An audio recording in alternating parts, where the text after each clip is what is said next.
எத்தனை பேர் கோயம்புத்தூர் போயிருக்கீங்க? அன்றைக்கி வேறு 3 எங்கெங்கெல்லாம் ஏக்கர் தான் போயிருக்கீங்க? ஃபஸ்ட்டு. இந்த மாதிரி ஜிடி நாயுடு இது வந்து போய் பார்க்குறீங்களா? பார்க்காம போய் பாருங்கள். வண்டி அந்த காலத்தில் எனக்கு வண்டினா என்னன்னு தெரியாது. வண்டி அந்த காலத்துலேயே இந்த மாதிரி மாடல்லாம் பண்ணியிருக்காங்க. அது இந்த அதனால் இதை வந்து நம்ம மாணவர்களும் போய் பார்க்கணும், எல்லாரும் போய் பார்க்கக்கூடிய டீட்டெயில்ஸ் எல்லாமே இருக்குது.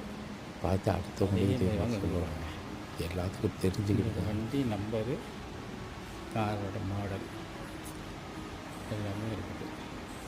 இதோட டீட்டெயில் தான் இங்கே இருக்குது.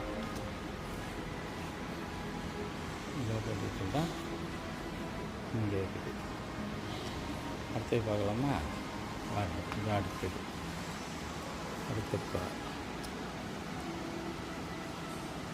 இந்த காரோட டீட்டெயில் தான் இது.